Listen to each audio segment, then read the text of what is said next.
Now, hundreds of thousands of rail passengers are facing the biggest strike in more than 20 years from today as Southern Rail drivers walk out over changes to the role of train staff. Services on the company's network are completely suspended for 3 days this week. No trains running today, tomorrow or Friday. And that is the topic of the Sky debate this morning. We are asking, should rail strikes be banned? We're not talking about striking in general, but just when it comes to the railways. Joining us are the Guardian columnist Dawn Webster and also Alex Weil from the Taypayers Alliance. Now, Alex, we're just talking specifically about rail strikes here, not strikes in general. And I suppose this would feed into the argument that, you know, the army can't strike, you know, firemen can't strike. You know, rail network has become an integral, essential part of people's lives. Well, that's the thing. I mean, there are certain services where, you know, strikes should not be allowed, and it's up to the government to sort of define, you know, and draw where that line is and adjudicate on it. And you have to, you know, looking at it personally, I think that, you know, the extent of the damage that is being wrought over an argument about who should press a button to open doors is just completely disproportionate here. And I think that if this continues, the government may have to legislate, and it's, you know, deeply regrettable because trade unions can play a very important role in the economy. But in this particular instance, this has gone way, way too far. It's completely disproportionate. You know, people are losing their jobs, people are having to move houses. It's just ridiculous. We're talking about pressing a button and, you know, rolling out a type of train which is already operational on 30% of the network, which none of the regulators say is unsafe in any way.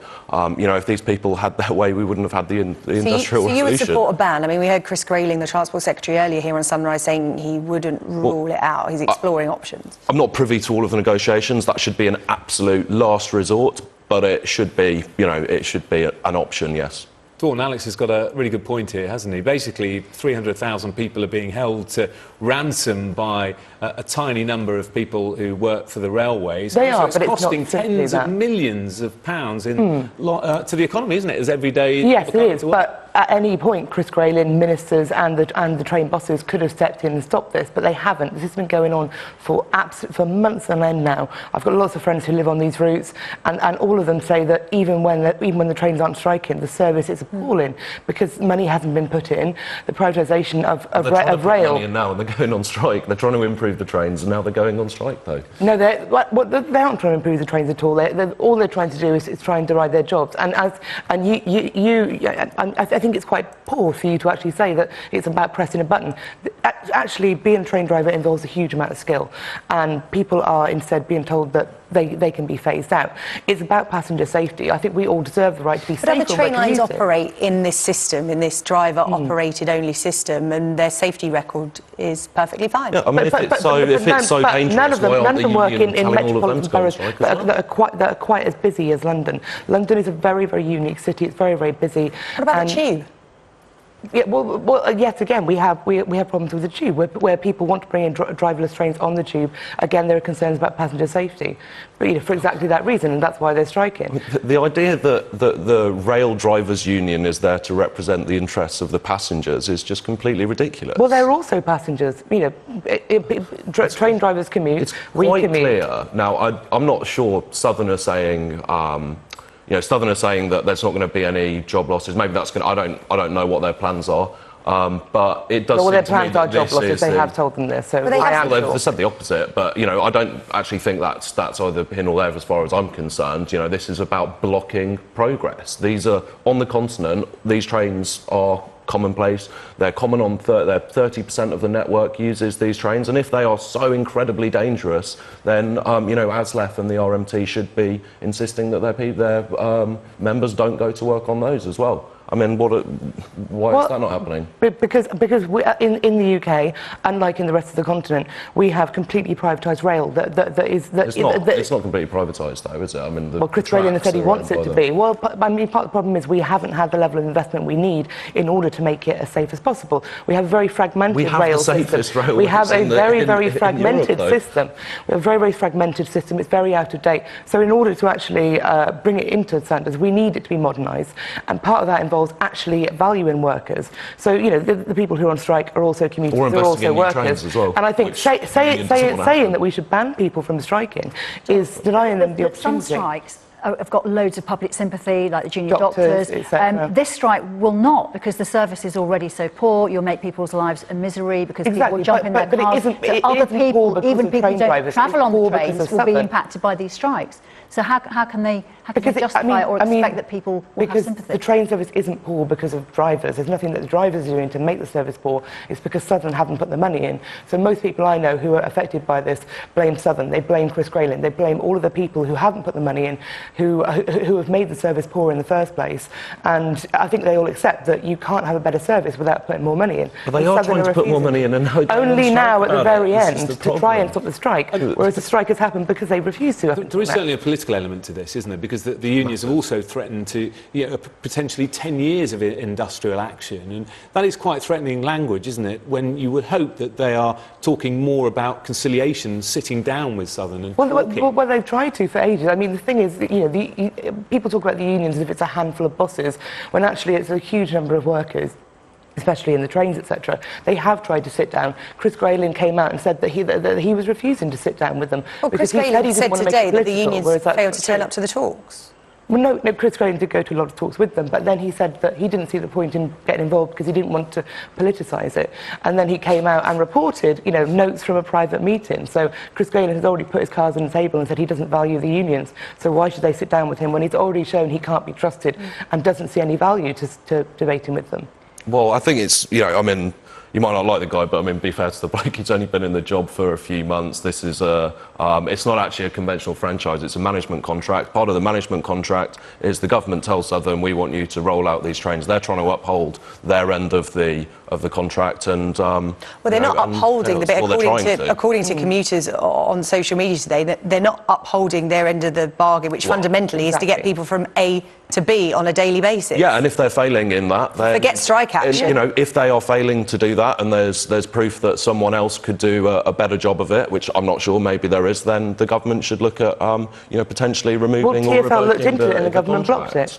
Did passengers have any power at all? But why would they be any better at it, though? That's well, because that's the we problem. tried Southern, they aren't working. Why not let another franchise try?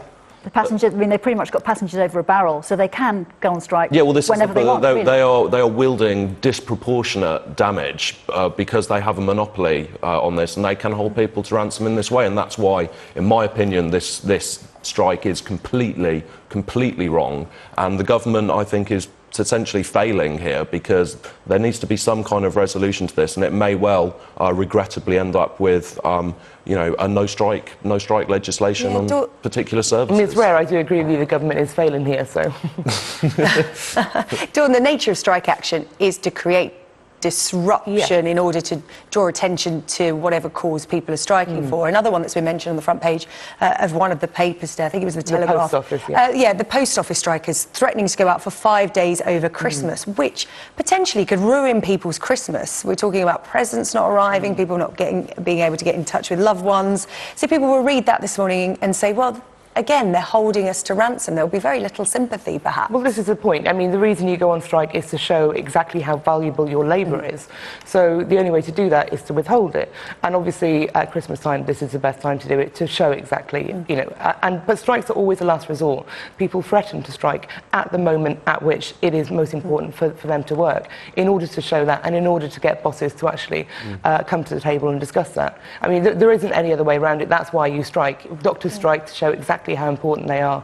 Same with kind of transport workers, same with post office workers. Do you think we're heading towards another year of increased industrial action, given the current political climate? I think with the rail, potentially. I mean, I don't see it elsewhere, to be honest. I mean, the last government forced through some pretty unpopular changes to things like public sector pensions and such. I mean, I don't really know about this post office one, I'm afraid. I haven't had time to read the details, but on the rail, it's certainly looking a little bit grim. But you know, when we talk about why rail, when we talk about train operating companies failing, I mean, if you look at reasons for delays across the network, and Southern's actually pretty typical. It's actually about 2/3 of the delays are actually caused by Network Rail, and only about 1/3 by operators. So Network Rail is also failing here. Well, we can speak to Sky's Joe Tidy now, who's at Red Hill Station in Surrey. Normally, tens of thousands of commuters pouring through there all week. I would imagine it's quite quiet there today, though, Joe. Very quiet, yeah. We've been here since about 6 a.m. and we normally expect, I don't know, anywhere between sort of 7,000 and 8,000 people to use this station every day. We've had more like, I don't know, 700 or 800, I would say, today, because of the fact, as you say, all services being run by Southern Rail have been cancelled. In the last hour and a half or so, these gentlemen from ASLEF have started the picket line here. These three men are all drivers. The chap in the beige jacket there, he said he's been driving for 40 years.